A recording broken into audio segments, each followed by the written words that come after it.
Hello, everybody. In this episode, Dr. Eric Saltsman, Rabbi Yosef Kurtz, and myself discuss attrition and connection in Orthodox Judaism. This is the Orthodox Union's qualitative study, first part of a larger study on the Off-The-Derech phenomenon in Orthodox Judaism. We will link to both the executive summary and the full study in the show notes. I hope you enjoy.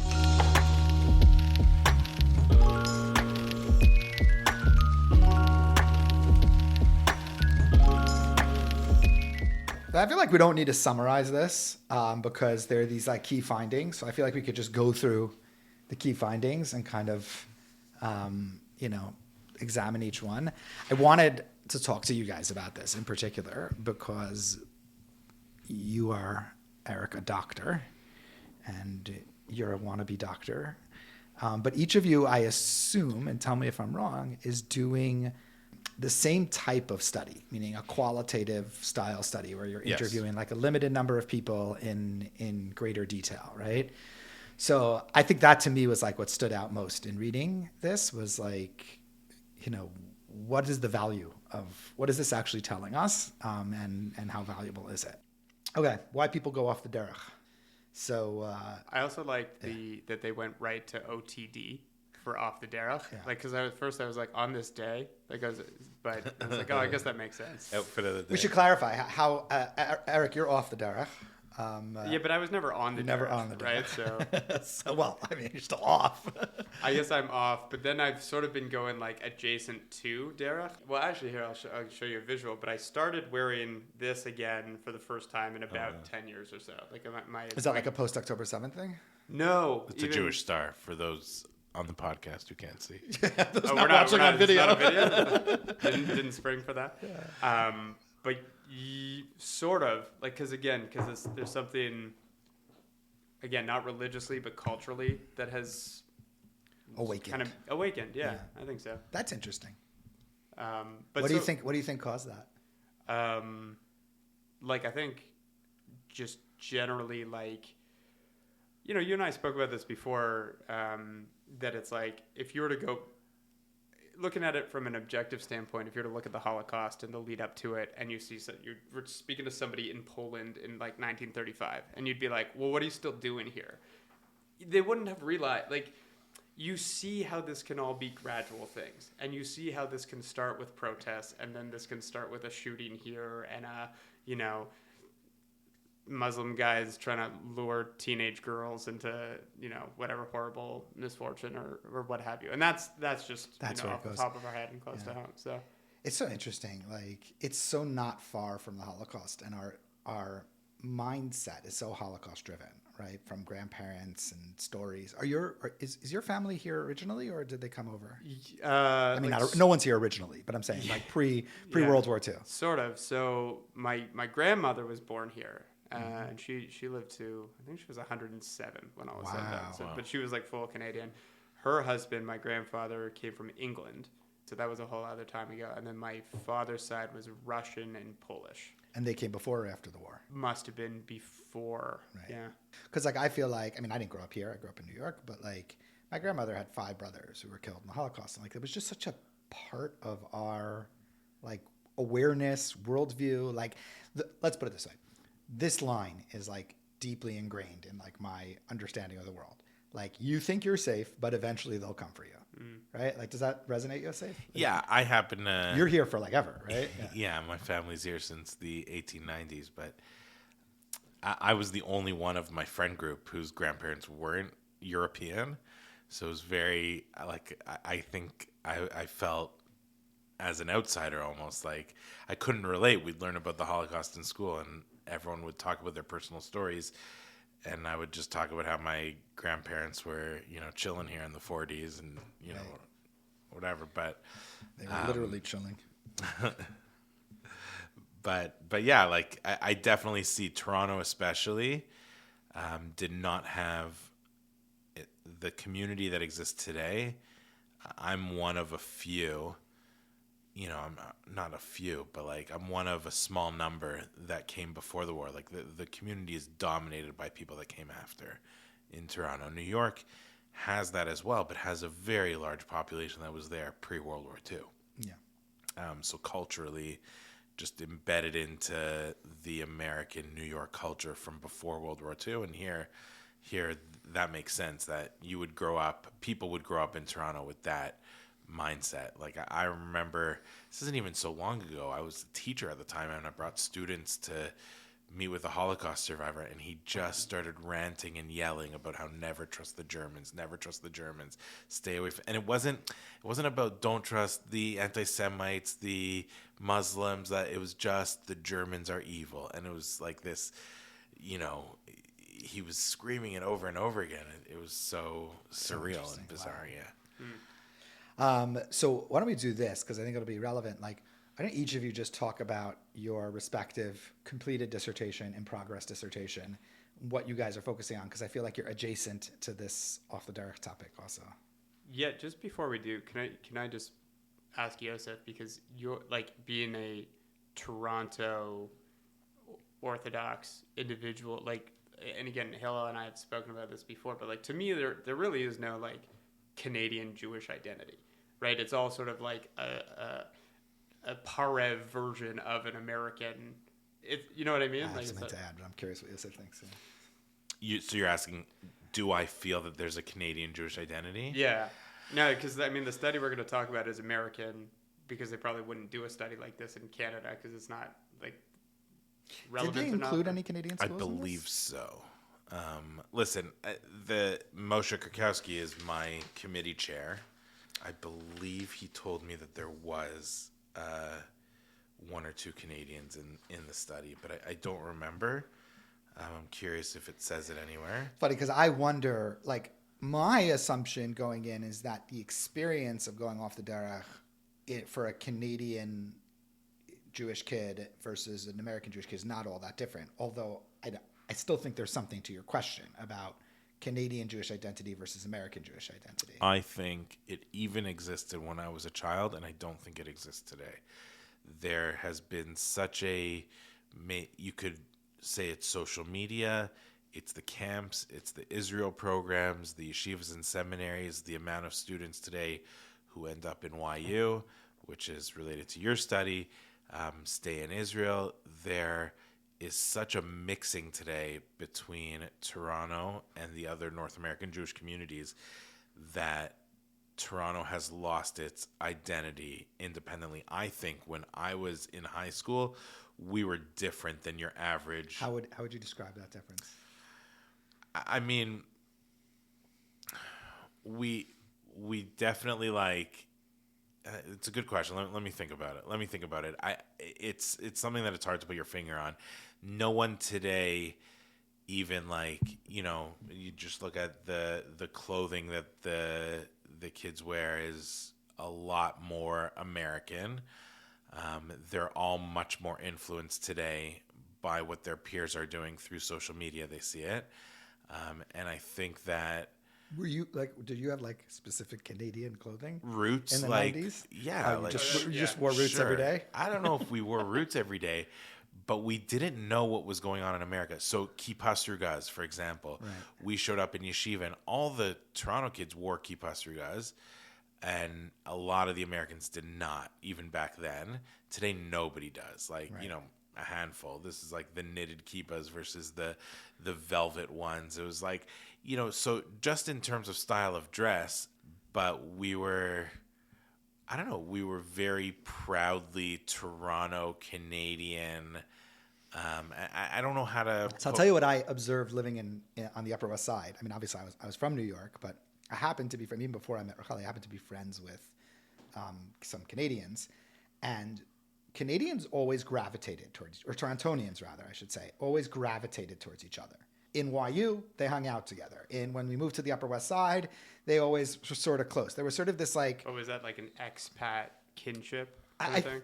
Right, it could be. But like, I didn't find that with the people from Miami, right? Or the people from Detroit. Like, it wasn't like New York, the Upper West Side of Manhattan is a singles community that just collects from the Jewish community all over North America. But I really only noticed the Toronto people had like this, like, so I have a theory that like the unique thing about here, Chessis, Rabbi Chessis. What's his first name? Do you know? Noah. Noah Chessis, right. So he's a Wexner. So we were on the latest Wexner thing together.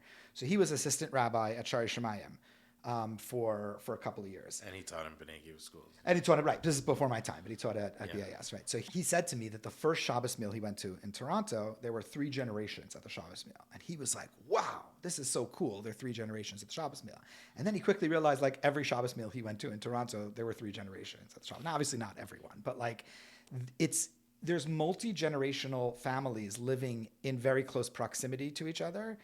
And you combine that with the fact that because the community is pretty stratified, the kids you grew up with, like the kids you went to JK, SK with, are usually your friends until you graduate high school.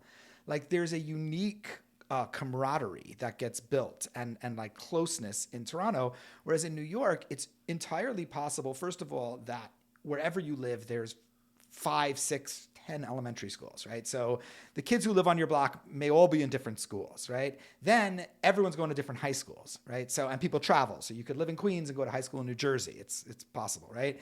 And then when you grow up, you move away. You move to another place in the tri-state area. So you don't develop this like kind of camaraderie and closeness. I've always thought like that's a unique feature of Toronto. Yeah, I wonder how it'll shift now. And again, Eric could talk more on this point, but when I was in yeshiva, the kids that came from Miami, Chicago, LA, Boston, whatever, name the city, all went to YU or to college outside of their home city.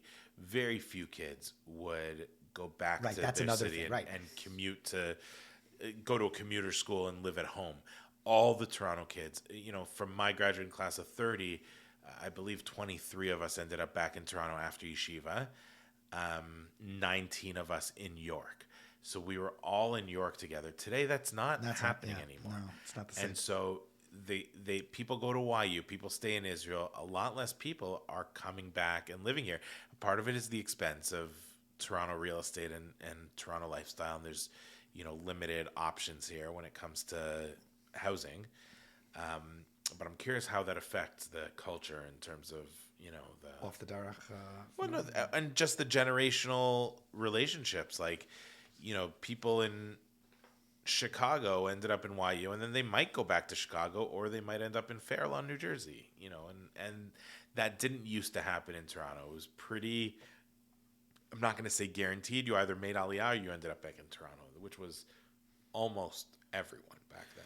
Right, but the one thing Toronto still has going for it, or Canada still has going for it, in terms of preserving its Jewish community, is a lot of people are just Canadian, and it's not so simple to leave. To move. Yeah, like it's not so simple to move to the States if you're not American. Yeah. Yeah, and then nor can you move to many other communities in Canada because you need a critical mass to maintain the life. Well, that's the story. I mean, I don't know. I didn't look recently at the recent Federation survey, but like I think that's been the story. Like consolidation of like Jews in Toronto. Like Vancouver's moving to Toronto, Montreal's moving to Toronto. Like there's very, very little outside of Toronto. If you want to go to Montreal, you're limited in terms of jobs because of the language. And then Ottawa has a small community. Hamilton has a small community. Vancouver has a small community. Edmonton is small. So a lot of people don't want to raise, families in, it works for some. I'm not saying it doesn't work for anyone. But there's Toronto and that's it. And so that's hard.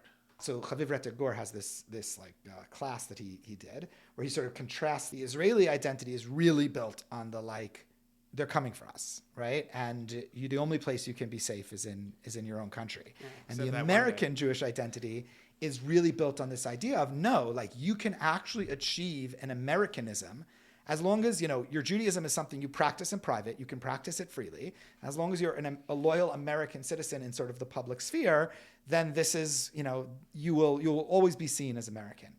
And I think of Canada like in between, right? Because I don't think Jews here really feel Canadian the way I experience American Jews feeling American, right? Like I feel like I think there's a sense of gratitude to Canada and a sense like this was a safe haven for Jews at a particular point. I mean, even though it closed its door to Jews, like America did, by the way, right in the immediate lead up to World War II and in the aftermath of World War II.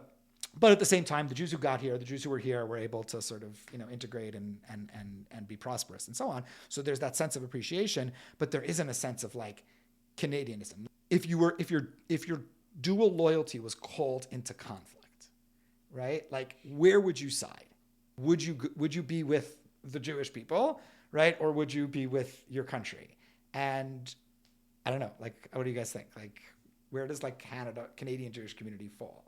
Today, I mean, it's shifted a lot because people are not happy with the current political climate in Canada. The Jews are not happy. I wonder how it might shift in New York now with Mamdani. But overall, the Orthodox Jewish community is thrilled with Trump. Even people who disagree with him on most issues are thrilled with Trump today. So, when Harper was here, people felt proud to be Canadian, and so maybe it shifts. But it's easy when times are good, right? Like, my question is, so I would think like the Orthodox community in Canada would almost fully see themselves as Jewish first, and even by the way, the yeshivish community that isn't necessarily super Zionistic would see themselves as Jewish first, and Canadian second. I'm curious, Eric, because you grew up in the non-Orthodox community. Like, how do you see? Like, well, it's interesting you bring up Stephen Harper, because also at the time, I would have been liberal and like growing up in a liberal house, and sort of like my interpretation of him, like I was at I don't know, in my early 20s maybe. I was around that, maybe somewhere teenager, there, right? So it's sort of like, so the economy, I didn't really, great, things were going on. But like something that stood out to me was I believe he was like anti, LGBT, which I think was just LGBT at the time, for the record. But it was sort of like, oh, like that makes him a bad guy, sort of. But like I remember it was 2011, and it was actually a mutual a friend of ours, Yosef, who came in. Like, we're at a bar one night, and we had just voted and it was a landslide, because I think he was up against like in Michael 2011, Ignatieff or something like that, or whoever, and it was a landslide. Like, the liberals were decimated, and this one particular individual came in and was like, well, obviously I voted conservative because conservatives care about Israel. And I thought at that time, okay, like, but who cares? Like, what is Canada going to do for Israel or about Israel? It's like, that's great and all, but like, so what? But now, most of my contemporaries have flipped as well. That's wild. Yeah, that's wild. Right, that's a really interesting thing. That the non-Orthodox community, meaning people who probably in every cultural reference in terms of their day-to-day existence are more, hockey and just like where they feel comfortable, what they want to get their kids engaged in, are probably much more Canadian in their day-to-day life than they feel Jewish in their day-to-day life. Still feel fundamentally that. Yeah. It's ironic also that you talk about Stephen Harper being anti-LGBT. Like, the most conservative Canadian politician is still so much more liberal than any American politician. Sure, yeah. So, like, I don't know. I'm not going to start listing stats, but I imagine he was fairly, liberal still in many of his views, far more than what you'd see. Like, and there's obviously differences economically, but in terms of social views, I don't think he was a radical Trumpian, type of character, unless I'm wrong. I think sort of a good perspective, at least I've said this out loud a couple times, it's like, so take ourselves back, like a month ago or something like that, when at City Hall they raised the Palestinian flag. And it's like, that didn't even offend me as a Jewish person. That offended me as a taxpayer. Right. It's like, why are we not worried about salting the roads because it's snowing in November, right? You know what I mean? Like, so it's like, it's the pandering. Well, isn't that a feature of Canada in general? The overestimation of what it is, right? Like I've had the same thought that your friends that you expressed rather in your 2011 self about, like, when you grow up in America, like when America makes decisions vis-a-vis Israel, you really feel they're important. Like, you feel like Israel's existence is sort of hinged on what the American president decides, right? Whatever Canada does, like, it doesn't really matter, right? But Canadians love to like the fact that SportsCenter here like takes time to show the highlights of Canadian players in like the various leagues. Like, that is like a feature of Canadian pride is triggered when someone from our small little shtetl here makes it big in the big city of America. Yeah, I think that's fair. I think that's like it's exactly like this wannabe, but also I think Mike Myers has referred to Canada as like, you know, the quiet, you know, the upstairs neighbor. You know, hey, can you keep it down, guy? You know, it's sort of like, Right. yeah, no, again, I mean, like we're living in I guess this was the publication itself. This was a pretty fresh piece. This is, I think the information came from 2024. Or, This is post October 7th. Like, so it's exactly you know, it's part October 7th. It's part COVID. It's part, you know, just if you look what's around. the COVID piece that people just lost faith in government in general, that the government was looking out for them? Yes. Kind of thing. Yeah. 100%. Yeah. Like I know so many people who radically distrust government today, all because of COVID. It's wild. Yeah, I don't know if Florida had it right, but like we certainly didn't. You know, like so it's sort of Right. yeah. Especially, you know, that there were certain moments where politicians that were making key decisions admitted to lying. Like, yeah, I knew at the time it was a lie, but this is how I justified it.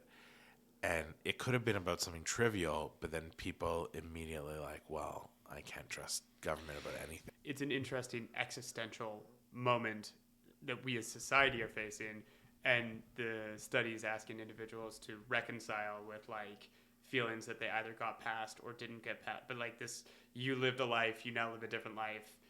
Some are still tied, some are not. But it's sort of like in this moment, and I'm sure there was a lot of time for reflection in the past 5 years. Is sort of what I like your little move there, bringing it back to the article. Wait, so can we do this? Like, I want you guys to tell me what your doctoral work has been on, so we can kind of like put that framing in here. Yeah, for sure. So I'll give you the Sparks Notes version. So similar to the article, so I completed my dissertation this past year. So I interviewed 24 individuals, and what I was looking for is specifically in the Canadian Modern Orthodox community, which is why I'm particularly fascinated about the American versus Canadian dynamic. Effectively, like what decisions are made after high school and how those have changed over the years and who the influences are.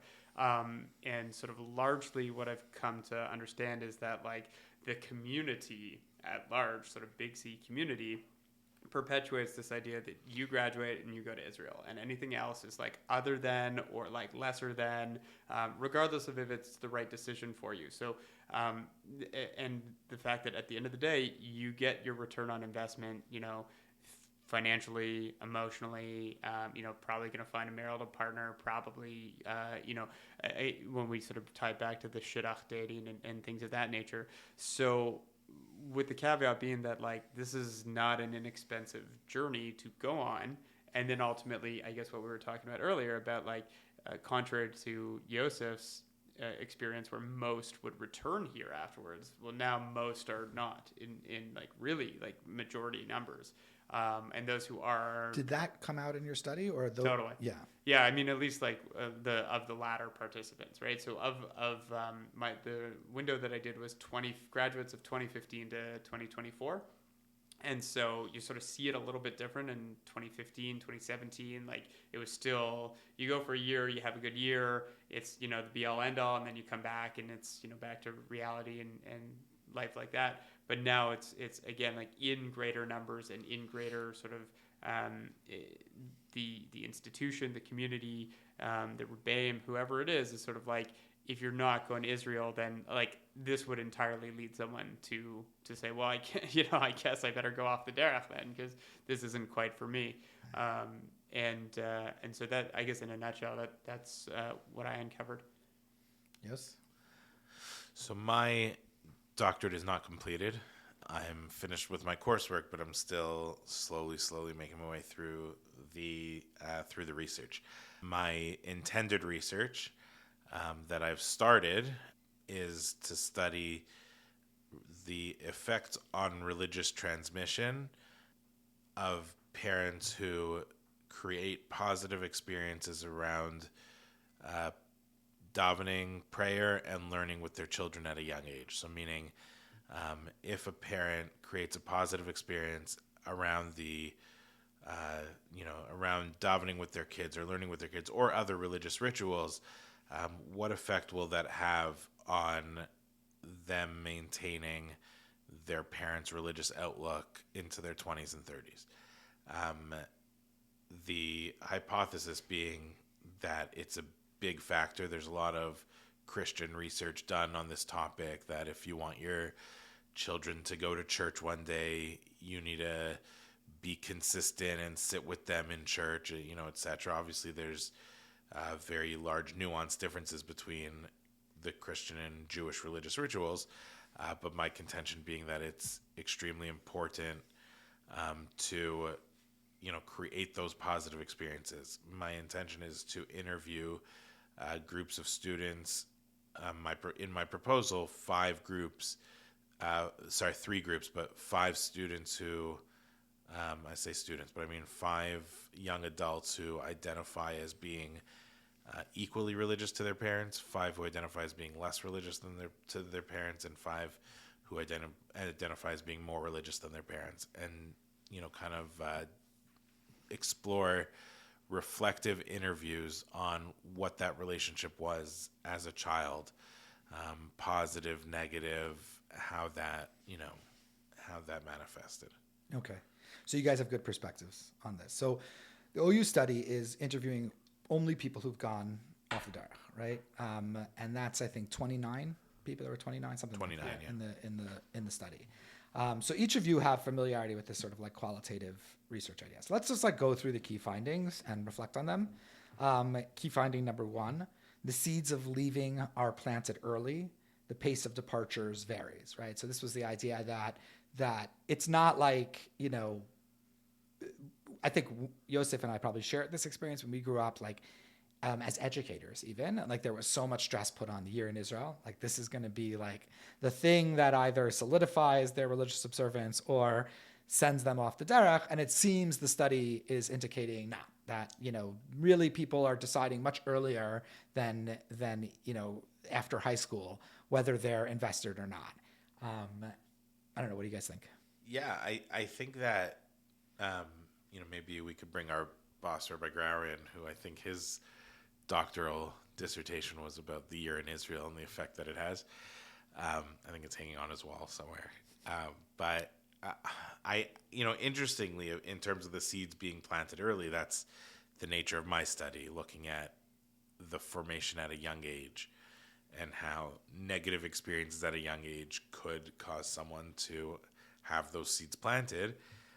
But I also want to, establish that I also believe that there's no, recipe for you do this, your children are going to, be equally religious to you. You do that, they're going to go off the derech. I think, there's so much that still needs to be studied here. Moshe Kurkowski, who ran this study, he's the head of the doctoral program at YU and also the head of my committee and my doctorate, compares qualitative research to looking under the hood of a car and just understanding what's there to then research it further.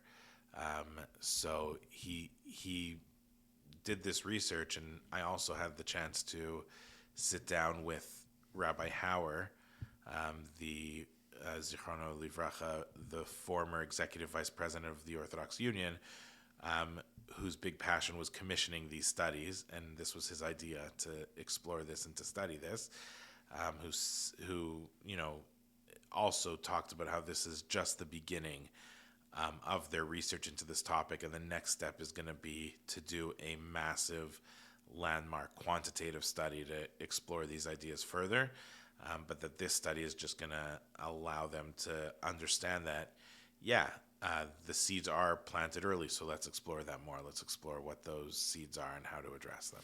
Right. So I have questions about that, which I want to get to at another point, about how much does the qualitative study really show you what's under the hood? I don't quite understand how that works in terms of like authoritatively showing you. Like it just seems like there could be so many, correlating factors, right? Like the whole correlation causality thing comes into play here. Like, they're clearly pulling on things that have correlated in this qualitative study to say, oh, that's what's under the hood. Now we have to see if that represents itself broadly. But my question is, like, how do you even know that that's what's under the hood if that's not what's just under the hood, based on okay, I'll skip ahead to where I'm going with this because I think I need to express the point. One of the main points of the study, the big thing, was the religious misalignment point. So that point was that this is what the study said, every single participant, 29 of 29, experienced some religious misalignment in their life where their parents were at different points misaligned with themselves, right? There was movement in their parents' religious observance, and that happened both parents who were more observant and became less observant, or parents who were very less observant and suddenly became more observant. And experiencing that misalignment in childhood was clearly an impact because all 29 participants had that. But my question would be, couldn't it just be true that lots of people have religious misalignment? Like, if you're taking a random sampling of 29 people, however you set up that random sampling, and every single one of them has a certain feature, why is that a feature worth pursuing anything's worth pursuing in a larger study. I'm not criticizing that, but like, couldn't it just be that like lots of Jews who grow up in North America have some form of religious misalignment? Yeah. And then it's not necessarily significant if this particular group did. So I'm curious, like, you guys are on that topic in particular, I think two things are true. Number one, yes, it is an area to further explore. The general numbers of religious misalignment that's felt with young Jewish adults, for sure. However, I would also make an assumption, 29 out of 29, even though qualitative studies are not looking at it this way, is significant. Everyone is significant enough to make you raise an eyebrow, to make you say, okay, maybe this is worth exploring more. And then you take it to a much larger number in a quantitative study, and you look at religious misalignment. So right. So I guess what I'm saying is I agree with that completely. What you would have to do, though, is you would also need to compare that to how much religious misalignment there is among, like, here's how I come to it, right? I went Off-The-Derech for 2 years of my life, right? My parents definitely had religious misalignment, right? My parents were like all over the place religiously. Like, my mom is a convert. My parents are like, in some sense, like super academic, modern Orthodox, but then like my brother at one point became like much more yeshivish. So my parents kind of lived in that world. We davened at a shul that was almost like a Hasidish shtibel. So like, it was like a lot of different misalignment. But 3 of my siblings stayed on the derech. I went off derech and came back, right? So to me, you'd have to see like how does this compare to the numbers in the population overall? Correct. For it to be significant. Like, you might take this and you might survey. Correct, but that means that this is not the end. Right. No, I get it. I don't know if Eric I has... actually think that what you just said, Hillel, is a much better interpretation of so for instance, like, and the reason why I keep dwelling on like American versus Canadian, like, how many Orthodox American Jews are there? Like 1 million, maybe more, right? So what's 29? Right, it's not even a sliver. It's not even Correct. It's just enough to make you say, I want to look at this further. Totally.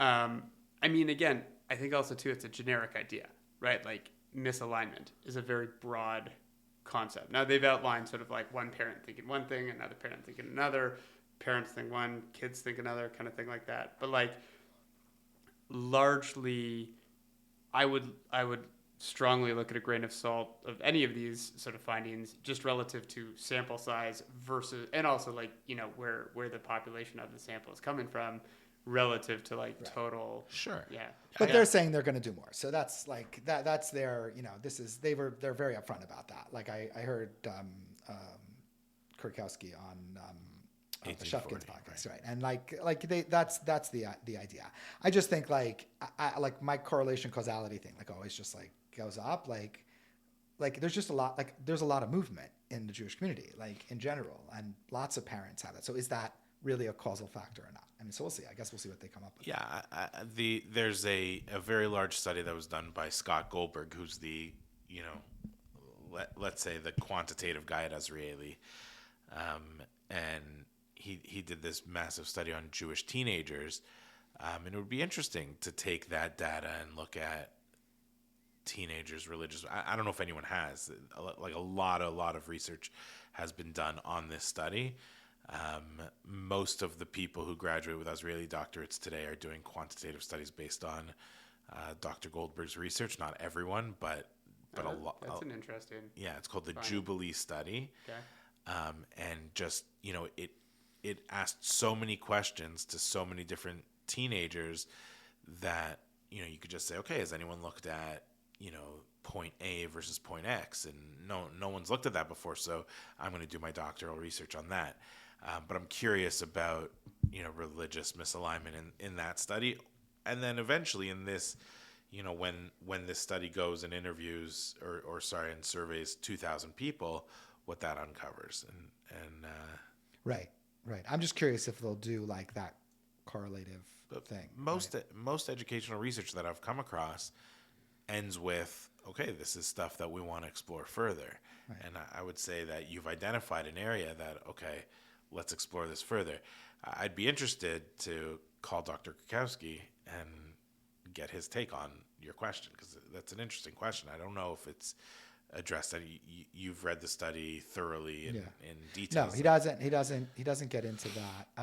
The executive summary is pretty good. I read the whole thing, and there's a lot of data points, obviously, but like there's not much. They sum it up well.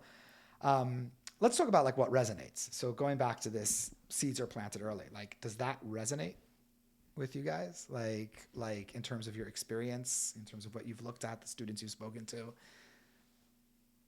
Yeah, that's a good question. There's in perusing the document, there's one quote that they used, and it was like, I guess this guy, he was talking about dress and dress wear, and then he asked his mom, like, would you love me if I showed up at your house in jeans? And the answer was no.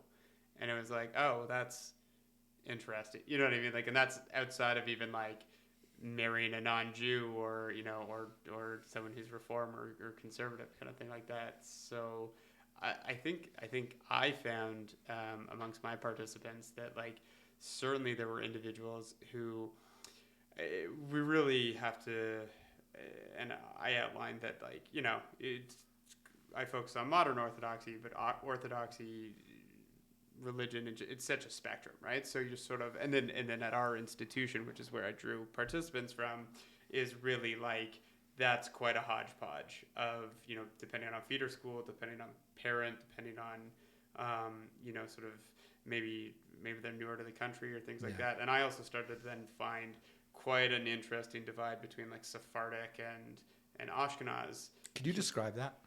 Yeah, like so it was like in simple terms, it was not a thing for Sephardic communities to send their kids to yeshiva, right? Like in the most blunt sort of not doing justice at all, because I had one individual who really had to go out of their way and finally was able to make it to a singular institution that could most accommodate them. And they were telling me largely it had to do with like there isn't there's basically, since it's not a community thing, so there's not a preparation for it, and that starts like literally financially. And then it's like, well, shul is a little bit different for if you're a man or a woman, particularly in the Sephardic sphere. And then a lot of those families are already immigrants. So if we come back to that, like Canadian versus American versus, like, you're already sort of just trying to catch up to be, a North American at that point, that like the concept of going to yeshiva and then continuing that, like showing up for duty is good enough kind of thing. So that's sort of, again, on a very broad strokes, that's kind of how it went. What do you think, Yos? I couldn't speak to the Sephardi versus Ashkenazi point, in detail, but I definitely have seen that also.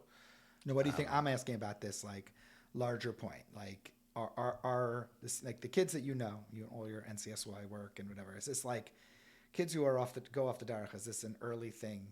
For me personally, this was not the case. Now, I don't know where I count in the study, because I went off the derech. But I'll tell you, I could have been interviewed in the 2 years I was off the derech, and I would have been part of the study, but then I came back. But I'll tell you something that's different about you than most who go off the derech is He didn't graduate high school. That's true.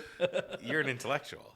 Right. And most people who go off the derech go off for emotional reasons. I think. I don't know. I think that's stated somewhere here. But I went off for emotional reasons. Okay. Meaning the shell was intellectual, right? Like, meaning if you would have spoken to me at the time, You would have. I would have said it was intellectual. And I shouldn't say that. Like, I think that was real. Like, I don't think that was fake. I think I was Right. really going through sort of an intellectual progression and a process.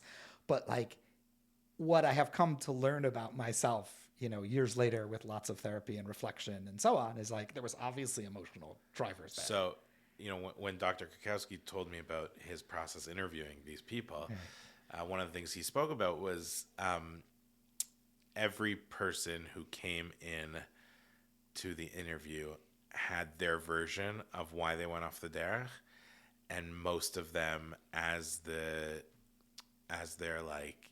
outer shell broke down, most of them recognized throughout the interview that it was much deeper than they thought. Meaning, like, the further he got in the interview, the further he explored and pushed them, there were so many more, nuances to that decision. So I definitely think the seeds are planted early. And I also would say that if you would ask most people in a survey, most would not reflect that. There are, let's say, a certain number, and in this study as well, but a certain number that leave for deep-seated trauma, but most are not like that. Most leave, with, the third point on these key findings. Sorry, the second point on this key finding is participants are still deeply connected to the Jewish and Orthodox community, which is perhaps not what you would expect. People leave angry, but no, that's not true. Most people who leave don't leave angry. Yeah. And so the further you explore, the further you dig down, I think that you'll understand that, the seeds are often planted early. Well, the sense I got, and then Hillel, would be interested to hear, like, from your both anecdotal and then from the research, is like, so it's sort of like this dissatisfaction of like, okay, it can't all just be God, right? Like, the answer to everything can't just be Hashem, right? And then the secondary point to that, and then forgive me if that is one of the 8 points, and we're going to get there. It's okay. But it's like the abuse and bullying, particularly from rabbinical figures growing up, like that. Like, and I had a student who kind of referenced that, like, well, once he established that he was like not going to be going to yeshiva, or that he was in a lower, Gemara class or whatever, he felt that his Rebbeim just gave up on him. And just like, okay, you're not worth my time, right? And which is like, so if you're a teenager, you'd be asking a lot of questions of like, well, who gives this person authority to tell me what's right and what's wrong? Right. So that I see all the time, and I talk about it all the time, that if a religious figure, if a Rabbi who a child feels close to at any age, this could be in grade 1 or grade 12, if a Rebbe gives up on a child or assumes that if the child doesn't do what I think they should do, then X will happen. Like, if the child doesn't go to yeshiva, then they're going to go off the derech. Often it becomes a self-fulfilling prophecy, like, meaning they don't believe in me, they don't think, and so you lose confidence in yourself, and it becomes like, I see this in some of the younger schools. If you go to that high school, you'll go off the derech. Well, then, then that child gives up on their passion and on their, sense of like, I could go to that place and still be successful. If you don't go to yeshiva, if you go straight to York University, you're going to go off the derech. Instead of saying, okay, you're not going to go to yeshiva, let's build you up for success. You could for sure be successful in York. Let's make sure that we, work on this together and set up like, I think this is great, and, whatever it is. Because we, in our minds, often think that I have the right prescription for success. I have a feeling about this, like, lower sheer, lower class, meaning street in terms of class stream. I think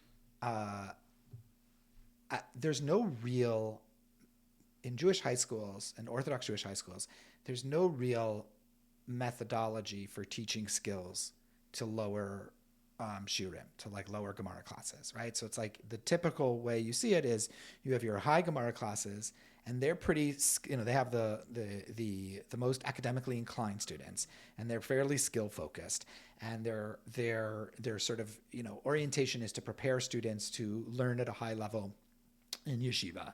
And then you have your lower Gemara classes, and your lower Gemara classes essentially turn into some inspiration-based, let's just get these kids connected in any way as possible, right? And so you see a by default, even though you're still ostensibly learning a Gemara and there's a curriculum, there's kind of this move away from actual formal, measured academic learning towards some sort of inspiration-based something or other.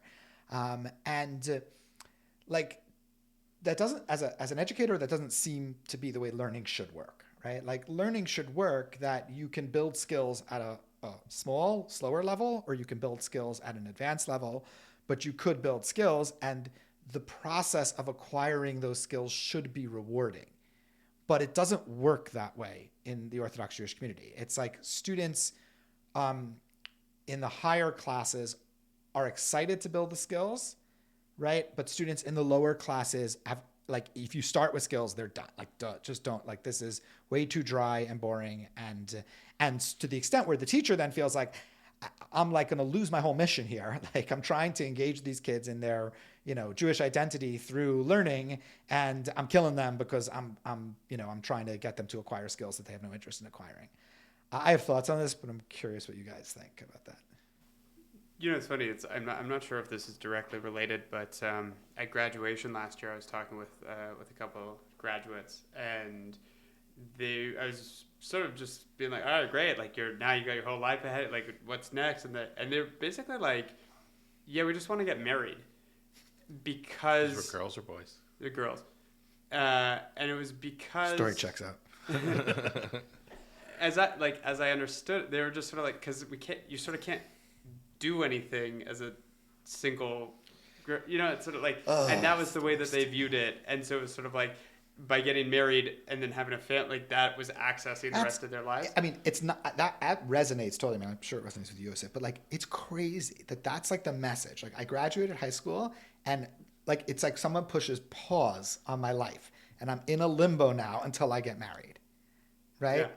That was not when I was, and I was a teacher in a very different community in New York, but that was not at all the feeling in the school I taught in New York. Meaning, in that situation, women were ambitious and had careers and wanted to pursue, had goals beyond just sort of the sense of, I'll have no place in this community unless I'm married. Yeah, and I mean, again, super small cherry picking example there, but it's just the reason I bring that up is because then if you don't think that way, then you'd probably be pretty easily inclined to go off the derech then, right? And sort of say, well, then there's got to be something else in this life as an 18-year-old, sort of. Yeah, I mean, if we polled our students, I don't think that's the majority of the girls. I think there are still many who have career ambitions, educational aspirations. Do you think that's changed since we both started teaching? Yeah. In Akiva schools? Yes, I hear it more today than I did 10 years ago. Meaning now, let's be clear, now there are many more graduates who are just thinking about marriage or primarily thinking about marriage than there were when we started. I will tell you, though, actually, that I had a number of participants who told me that, the messaging from the school in particular, and, especially shlichut and things like that, was get married, be a mother, have kids. You can always work at Alpena. You know what I mean? Is that subtle, or is it just said outright? Because where am I missing this? I teach in the school. I don't ever say I think it's lovely if they get married. I was at a wedding last week. 2 students who are probably 20 years old and they got married. Great, if you could make it work. But I don't think that's. I wonder if it's overtly said. Is it? Is that what you're hearing? Again, it's that I had more than one, a couple of individuals who specifically they didn't say it's written on the wall you walk in here, you walk out in 5 years, you get married, but it was really the messaging seemed to be one day you will be a wonderful mother and wife, and if you need a job, you can work here part time. It's sort of. It's wild. Man. yeah, I mean, it is it is interesting that all the people that are primarily influencing them are people who chose to go into education. So we don't have, we have once a year, we have career day, but otherwise it's people who chose this life. So I wonder if that ends up being just what's felt as a primary influence. I don't know. Hill and I were talking the other day. I don't think, by the way, that's true at the boys' school. Meaning, I don't think, and I don't know if, I think that the idea of education as a career option is very, the girls' school, the girls feel very, they feel that career option is very available to them. Where I think most of the boys are like, why would I go into education? It makes no money. Well, I'm the only Or Chaim graduate who works in B'nai Akiva schools. Right. We've had a couple others, but not many. And there's definitely, I'll tell you another thing that's spoken about more today than it was 10 years ago in Or Chaim. There's a lot more conversations about wanting to make a lot of money today versus 10 years ago when the conversation might have been about what are you passionate about? I want to be a doctor or whatever. Today, there's more people going into finance and business, and I just want to who do we respect? And, that guy's rich, so I want to be like him. Yeah. There's a real, it's not even misinformation, but it's like the concept that going to university is this holy grail. And right. It's like, and I'm going to go and get a finance degree. And but it's like, if you became a plumber, you'd be so much wealthier, so much faster. You know what I mean? Like it's. Yeah. We're seeing that a little bit more. I'm wondering, is that being punctured like a little bit? We're seeing that a little bit more. I tell students all the time, but they don't listen. We have a few students now becoming electricians. I've heard, yes, there's one in particular that I'm aware of. Yeah. So I do see that, but I still think that university is pushed in the community. And for many, I think it's shifting. Like 10 years ago, none of my classmates went to college, zero. And I would guess that if you look 2 years above, 2 years below, that would be the case as well. Everyone, 30 out of 30 went to university. That's like a unique Canadian thing. When you move here from Canada and you someone's like college versus university, like you have no idea what that means. Yeah, but even the word itself is more blended in the American context. Yes. No, they use college you go to Harvard and you go to college. Right. Right. So, as opposed to being a trade school. Community college sounds like junior college sounds like a whole other thing. But here college is community college. Yeah. It's a good segue I want to skip to the third key finding, right? Participants believe that orthodoxy is too insular and rigid, right? Because this, I think, dovetails with what we were saying about being single in the Jewish community, where there's just no place for you. Same would be true if you were LGBT, right? Like you would feel like there was no place for you. But there's also a zillion other forms of rigidity. This resonates with me, so I'm curious if it resonates with you. I'm also curious if there's anything to do about it. Hasn't Orthodoxy defined itself on being rigid? Yes, we're going to be the rigid ones, right? Yes. We've seen the other denominations that have taken a less rigid approach, and I think there's certainly a triumphant feeling among Orthodox Jews leaders. You definitely hear the internal conversation reflecting that. Look at us, we're growing, we're stronger, the other denominations are shrinking. We were right all along to be super rigid. Now, I don't think rigidity has to equal insularity or meanness. Meaning there is room for our community to be more loving and kind to those that are different. And so you talk about work that can be done in, one of the things that comes up in this finding is about, feminist issues and LGBT issues. And there's room to be kinder to everyone. But yeah, what is orthodoxy other than a strict adherence to halacha laws? There's room for flexibility in terms of how we treat others and how we're kind to others, but sometimes people have issues that are beyond what's fixable. So in your view, that's the price to pay. Meaning some level of attrition is is just going to be baked in. To choose a particular value path is to exclude other value paths, right? Yeah. So to say like marriage and family is the core priority of our community, by definition excludes people who aren't married. Yeah. Right. And, to say heterosexual unions and relationships are the core foundation of our community, right, then that's going to exclude people who are gay, right? Like, Yes. there's like, so in some point, like attrition is just inevitable. Yeah. That's a good way to, it's like, it wouldn't go into, I don't know, shawarma place and be like, oh, well, you don't have kosher food. Like, it's just like, at no point did they say that they did. Like, it's sort of, so as you say, like the billing is literally, we are the core family unit and go to synagogue and halacha sort of. But my sort of, what I would contend is that, like, if we note the participant breakdown, I think 10 of them were modern Orthodox.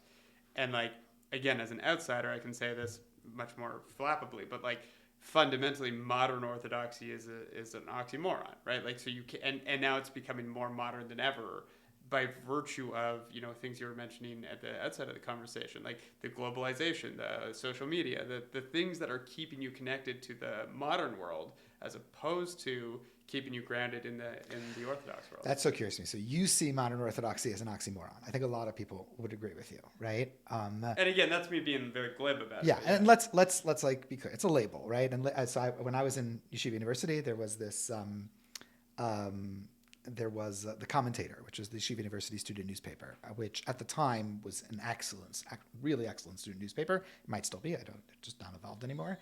But they did this feature where they asked 3 people, how would you define modern Orthodoxy, right? So they asked Rav Schechter, they asked Rabbi Wieder, and they asked the late Rabbi Walter Wurzburger, alav shalom, who is the reason I got interested in Jewish philosophy in the first place. Really interesting guy. So Rav Schechter defined modern Orthodoxy. He quoted, I think, Dr. Belkin, and he said, you give them the yeshiva, mit the gymnasium, mit the cafeteria. In other words, you give them a yeshiva and you also give them a college next to the yeshiva. That meaning very practical. Like, it's a pragmatics of space and convenience. And they asked Rabbi Wieder, and he gave the most academic definition. Sure. It's about merging ideas between, the general academic world and the Orthodox world. He talked specifically, I think, if I recall correctly, about applying modern literary techniques to biblical study. And then they asked Rabbi Wurzburger, and he's like, it's a label. Labels are stupid. So I like that story because they are, to some extent, labels are stupid in the sense that you can create a label. Sociologically, some people will fall under it or not, and try and define it. But what's that really worth at the end of the day? But I'm curious, like, do you, Yosef, have a more positive vision of modern Orthodoxy than it being an oxymoron? Yeah, I'm like a bit of a Rabbi Wurzburger guy, that I think the label is just ridiculous because it means something different to everyone. And, so someone who is modern Orthodox, how do you define it? Like, okay, so if you define it in a very specific way, that'll end up being, exclusive to most of the community.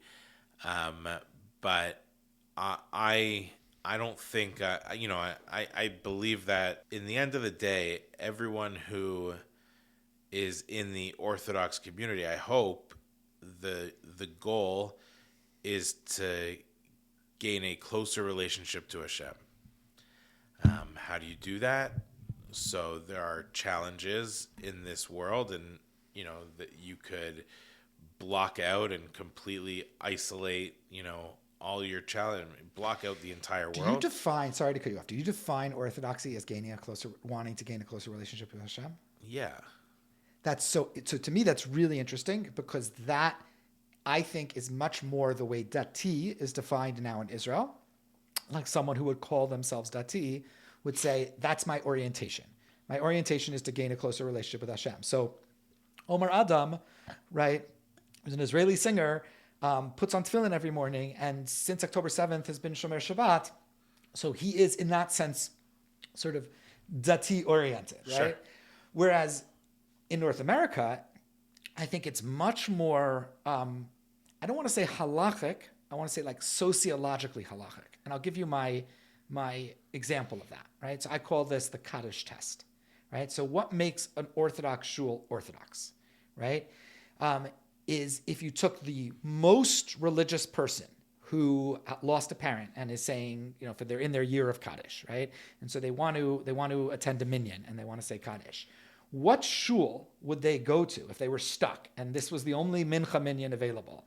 What shul would they go to versus what shul would they say, I guess, gonna miss this Kaddish, right? So you can take you can go like Sha'ar Shemayim and you get like the most religious person, right, would come and I catch a mincha at Sha'ar Shemayim if I had to make it for Kaddish, even though I don't agree with what Sha'ar Shemayim is doing from a halachic Orthodox perspective, right?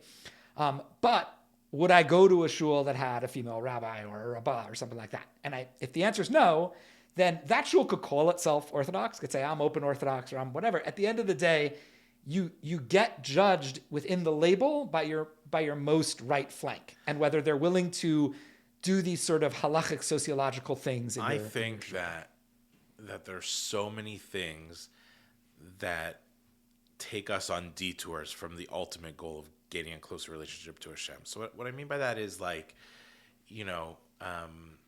talk about sociological, pressure. So dressing a certain way. Does anyone, not anyone, but do the Rebbeim in Ner Yisrael truly believe that Hashem cares what color their shirt is? Probably not. But they think that you're part of whatever it is. You dress a certain way and you show respect to yourself and you're part of a community. And so, but ultimately that's not really the pursuit. The pursuit is the close relationship with Hashem. I think in general, a lot of our problems communally can be solved if we focused on the things that really matter in gaining a close relationship to Hashem, and things that the Gemara tells us, these are the things that after you die, Hashem's going to care about. And one of them is not what color shirt did you wear. But in your definition, right, you would significantly broaden the boundaries of what is considered Orthodox, right? And how do you do that, right, practically? Israel's your case study, right? So in Israel, you don't really have these very strict boundaries of what's Orthodox. And it works in a certain way because Jewish identity is so strong because it's the national identity. So no one feels not invested in the Jewish people in Israel, right? Not no one, but obviously the overwhelming majority of the Jewish population of the country feels invested in the Jewish people, right? And so you can have much more permeable lines of orthodoxy, of what gets considered dati or Orthodox, because you have that baseline investment. But here in North America, there's a fear at least that you'll lose that. So I guess my question is, are you advocating a less rigid, less insular version of Orthodoxy in America that accepts more people who are not traditionally halachically observant? No. I would say halacha is a system defined to help us get closer to Hashem. And when halacha tells us not to go into a certain shul, we don't go into that shul. When halacha says you could go in there, no problem, so we go in there. Okay, but you went to, you actually didn't go to the yeshivish places that I went to, but for many yeshivish places, how you dress is halachic. I mean, everything is you could go to the most right-wing Orthodox place and they will define everything in halachic terms. Right. I mean, you have to wear a jacket during davening, which is always so many people went off the derech because I had to wear a jacket during davening, which obviously the study shows is not the case, right? But kind of. Right. You were forced to do these things, right? And they were put in halachic terms. They were never put this is a chumrah or this is something. It's no, you obviously have to do this. Right. I think that... Square that circle for me. No, I think that it's a mistake to educate our children. Well, where do you draw the lines then? That's a good question. Yeah, because if you're saying fundamentally it's best understanding Hashem, it's actually more of a spiritual concept than would be a religious concept. In my take from that, but then Hillel's saying, in order to understand Hashem, then you're following a certain set of halachic rules and principles. So which How many of hand our wash together. students feel that they've become closer to Hashem through halakhic observance? How many high school kids? Like, I know some adults who genuinely feel that way. But how many kids feel that this is what's bringing them closer to Hashem? I don't know the answer to that. And that's where I just like, I think the definition works, your correct. definition, but it correct. just, But then it's you still, also have to look at how many kids feel closer to Hashem by Shabbos. I think a good number. right. But Is it the halachic reality of Shabbos, or the spiritual reality of Shabbos? And they're one and the same. We spend a lot of time dividing them. right. But I think that's a mistake. Like, meaning it's the same. You started out maybe a while ago talking about skills versus a good spiritual feeling. This is also a conversation to be had about when we lose a sense that halacha is spiritual in nature. And we talk about participants believe that orthodoxy is too insular and rigid when halacha loses its spiritual value. And when halacha becomes just do this because I say so without like, where do you draw the line? That's why we need a Rebbe. That's why we need a rabbi to guide us and to set up a system of like, okay, most Orthodox Jewry today follows let's say the Shulchan Aruch, the Ramah, mostly the Mishnah Berurah. That's the system of halacha that we've prescribed to Rav Moshe Feinstein. But sometimes we lose sight of what's really important, and we spend too much of our effort on the things that don't really matter. And I think that's when orthodoxy becomes too insular and rigid, when we spend too much time on things that don't really matter. Okay, I want to get to the misalignment point. Okay, I'm going to read this one. Can I just say one last sentence? Sure. A parent who tells their child, "I'm not going to love you if you wear jeans to the table," is exactly what I'm talking about. Right. Is what I'm talking. Like, And that's clearly not a halachic statement. correct. That's not a halachic statement. Now, are we allowed to have standards in our home? I remember when Rabbi Tatz came, Rabbi Akiva Tatz, when he came to Open, he talked to the teachers. He did a teacher session on the Shabbaton. He says, of course we could have standards. We could set boundaries with our children. Like, you come to the table, you have to have a shirt on. Like, we're allowed to have basic standards. But should we not love our children if they come in jeans? Of course. I think every Rebbe in Ner Yisrael who doesn't allow jeans into school would say, no, like, you should love your children if they wear jeans to the table. That also underscores like kind of a more fundamental question about the whole thing, right? Which is like, this study is like, what communal elements, what can we learn communally, right, to address the issue of attrition from orthodoxy? But a parent who says, like, if you wear jeans to the table, I'm not going to love you.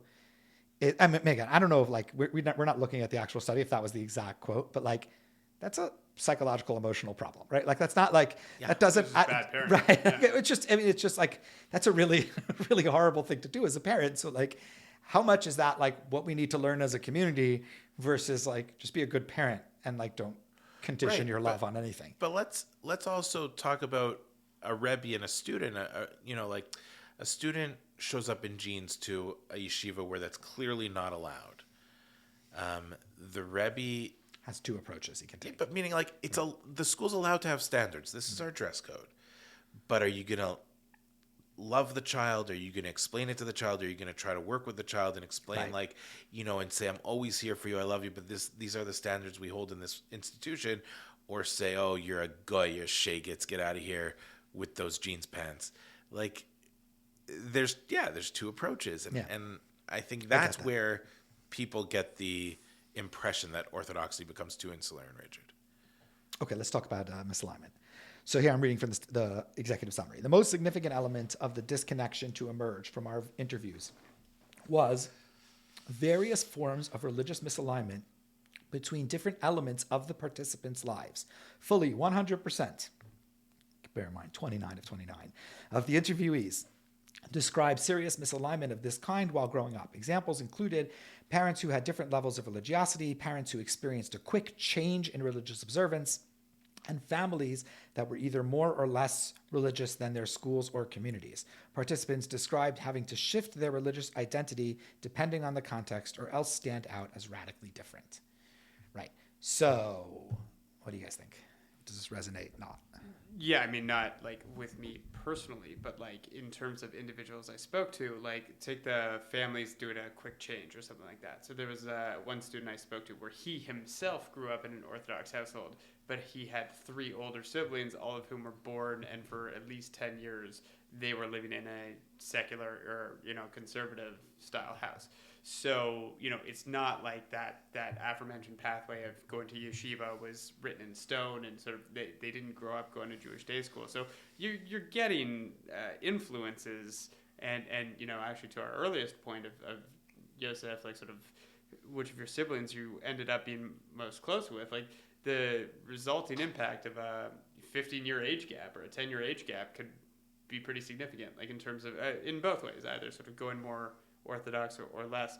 And then I think also like the Baal Teshuva part of it is interesting as well, because you have individuals who willingly say, this is the lifestyle we want to take on.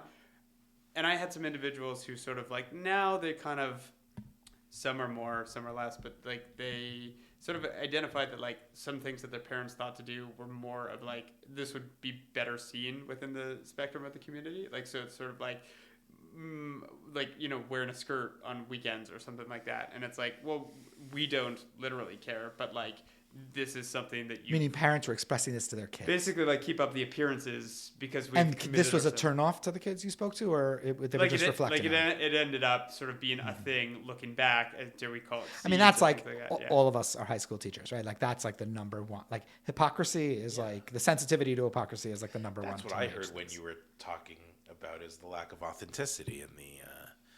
when you have to pretend to be something that you're not, and then you just feel fake and you don't want to continue. You live with cognitive dissonance. Every theory would tell you that you're going to try to do something to take away that dissonance in your mind. It's interesting. I didn't read this part of the study as specifically kids, like they did say afterwards close to 90% felt they did not belong in some way, right? But I see this less as like a cognitive dissonance thing, more and perhaps more as just what's open to me, right? Like, I don't know, like I have a little bit of a sort of an underlying thought on this whole study or on this whole phenomenon, not really the study itself. The study attempts to examine the phenomenon. It's like we tend to make decisions for reasons that are not the reasons we tell ourselves we're making the decisions. Right? Like I talked about this, like, if you would have asked me when I was off the Derech, I would have given you a whole spiel on atheism and why I didn't believe in God and all of that stuff, right? But that wasn't really at the core of the reason. That was a stand-in for other deeper spiritual things and emotional things that were going on with me. My question is like, maybe people make these decisions just because it's practical. Right? Like, and we see this, more modern Orthodox kids, I don't know if this is statistically backed up, but anecdotally, it seems true to me, more modern Orthodox kids go off the Derech. They talked about in the study about how some of the kids they interviewed, like if a kid went to Ramaz and, was sort of in that Orthodox world and then decide to go to a, halachic or traditional egalitarian minyan, that's not a huge step. That's not like coming from a Hasidic community and going... That comes up in the study. Right. And so there is some practical element to just like what's available to you.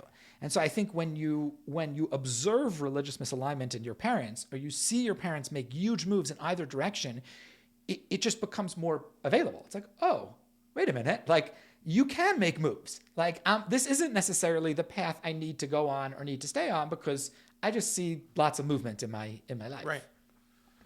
I don't know if this would be agreeing with you or disagreeing with you, but it's sort of like the sense I get is it creates this like path of least resistance in the child, right? So it's like, okay, like I'll look the part because it's like easier than not, right? So it's, whether it's the dressing or, putting the phone away on Shabbos or whatever it might be. So it's sort of like, so you grow up in this circumstance as a result of like, you show up where you need to show up. You're a live human being existing in this Orthodox lifestyle, but you're sort of like not plotting, not planning, but like you're ready to start, tasting the forbidden fruit once the door's open to you. Yeah. Okay.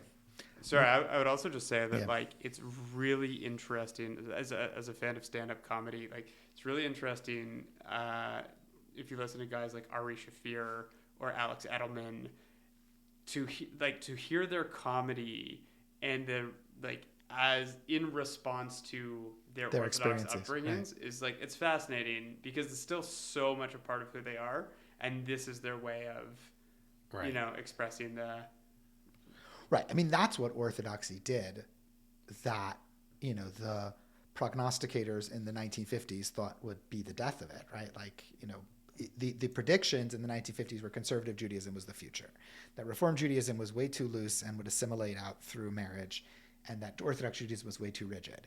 And it turned out that actually the rigidity was what worked, because it just becomes deeply a part of you in a way that, like, that's certainly like a deep part of my experience. Like, I decided to go off the derech and decided to come back. That's true. And there was a lot of reasons for that.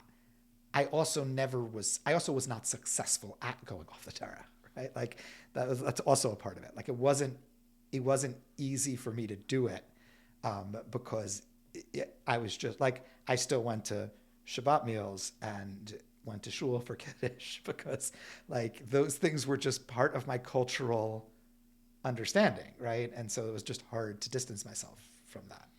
It's interesting. Rabbi Sachs has a debate with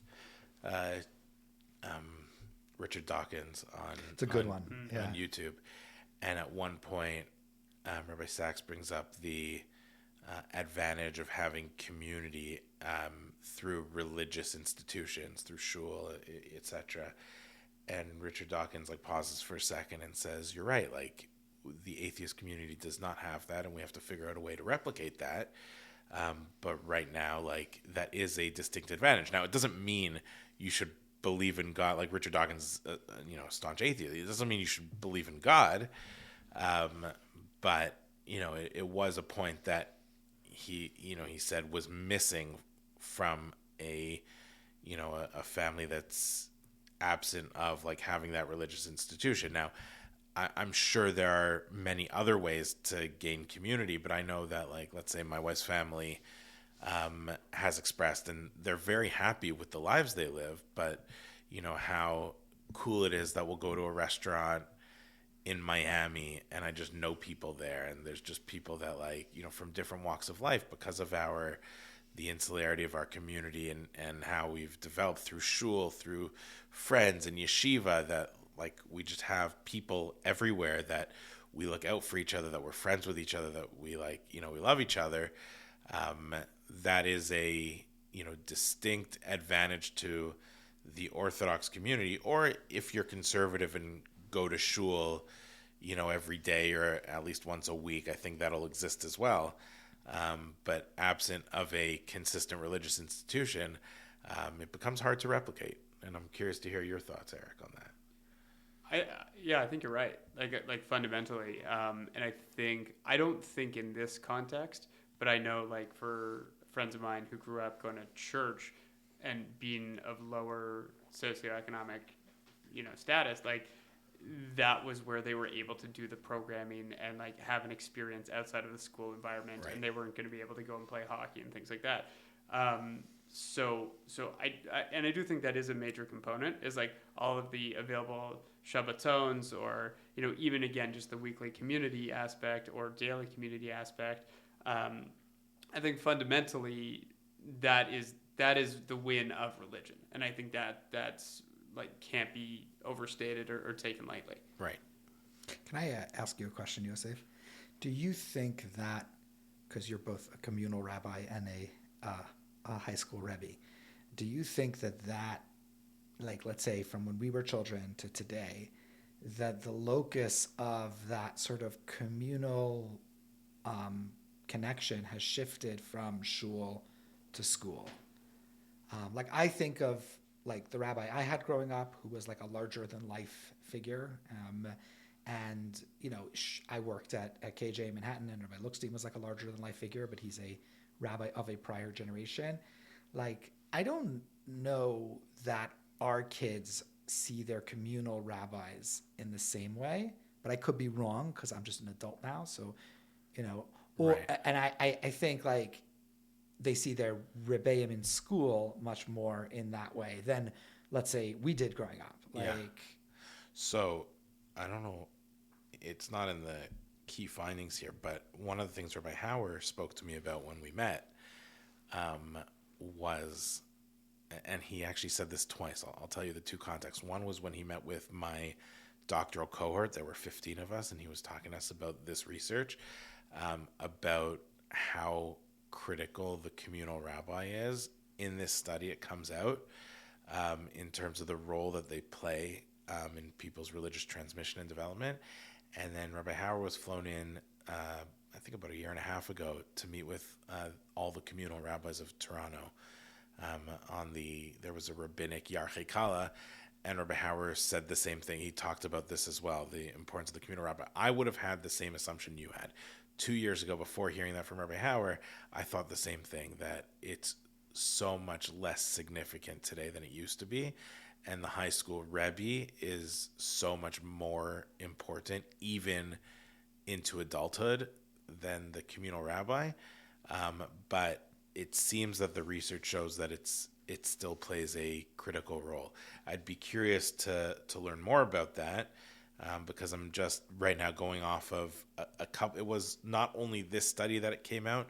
Rabbi Hauer was talking about a couple studies where it kept repeating itself, the importance of communal And that's rabbi. with like this generation of kids. Like now, research in the last few years, which I was surprised at. I thought the same thing you did. I thought the role of the communal rabbi was far less critical than it used to be. I thought that as well. When I was youth director at the Young Israel of Kew Gardens Hills, where I grew up in Queens, and the rabbi there was this Rabbi Schoenfeld, also larger than life, like Rabbi Fabian Schoenfeld. I think his son took over years later, but like he was like this larger than life character and big rabbi, and he actually lamented. I mean, this goes back already 25 years, but he lamented at the time that he felt hurt when kids who grew up in his shul, who he felt like, I've known you since you're a child, and you went through all your primary and secondary school here. You go to Israel, you come back, you get engaged, and you ask your rabbi from Israel to be Mesader Kedushin, to perform your wedding, right? And I've been your rabbi your whole life, and he said like it hurt his feelings when that would happen. I don't think it would hurt my feelings, but that would be exactly what I would expect, and that's why I thought what I thought. And maybe the role has just shifted. Maybe the importance hasn't lessened, but it's shifted. But I also think, in fairness to how quick our world moves, like I think 25 years ago, when you guys were still in high school, but when I was coming back from Israel, right? That relationship with the Rebbe that you made in Israel was like really strong and impactful. I think that's already dissipated today. You think so? Yeah, I do. You don't think so? No, I don't think so. Uh-huh. Like the kids I see coming back now from Israel, I don't see them having that like strong relationship. Really? Yeah. But maybe I'm wrong. Everything is perspective, which is also why why I'm skeptical of all these studies, because like how much is accurate. Okay, you guys got to go. All right. Thanks for doing this, guys. This was fun. Thanks for having us. Thank you so much. Goodbye, everyone. Bye.